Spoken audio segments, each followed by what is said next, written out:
بادشاہ کے محل میں صفائی کرتے جب ایک بھنگی کی نظر ملکہ پہ پڑی تو پہلی نظر میں اس پہ فدا ہو گیا، لیکن اپنی حیثیت اور ملکہ کی حیثیت میں فرق دیکھا تو سر جھکائے وہاں سے چلا گیا۔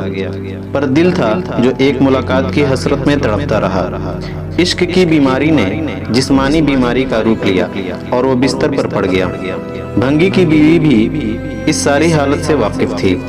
بھنگی کی خراب حالت کی بنا پر اس کی بیوی اس کی جگہ کام پہ لگ گئی۔ کئی دن تک جب بھنگی ملکہ کو وہاں نظر نہ آیا تو اس نے اس کی بیوی سے دریافت کیا۔ بھنگی کی بیوی یہ سوچ کر گھبرا گئی کہ ملکہ کو اصل بات بتا دی تو نہ جانے کیا حال ہو ہمارا، لیکن ملکہ نے اس کی گھبراہٹ جانچ کر اسے اعتماد میں لیا اور حقیقت پوچھی۔ بھنگی کی بیوی نے وہ ساری صورتحال ملکہ کو گوشے گزار کر دی۔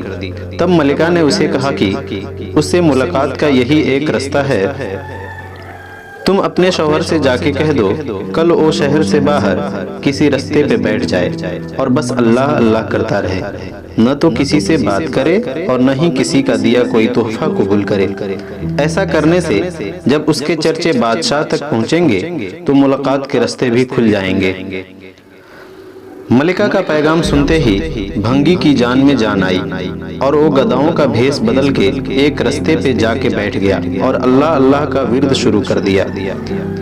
آنے جانے والے اس سے متاثر ہوتے اور نذرانے ساتھ لاتے، لیکن وہ نہ سر اٹھا کے کسی کو دیکھتا نہ ہی کسی چیز کو ہاتھ لگاتا۔ کرتے کرتے خبر بادشاہ تک پہنچی اور اس نے وزیر کو بھیجا کہ دریافت کرو کہ کون ہے اور اس کی سچائی کس حد تک ہے۔ وزیر نے واپس جا کر بادشاہ سے اس کی بہت تعریف کی۔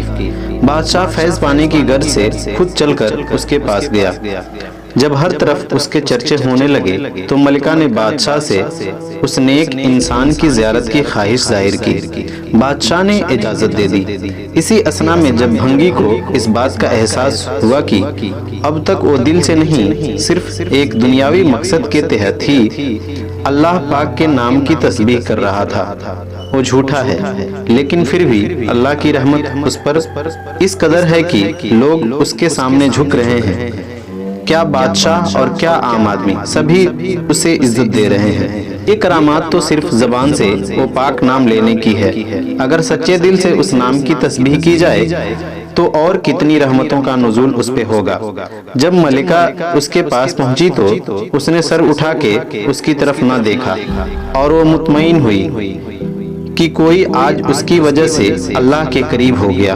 وہ روتی ہوئی واپس اپنے محل چلی گئی۔ بے شک اس پاک ذات کا ذکر اپنے آپ میں ایک رحمت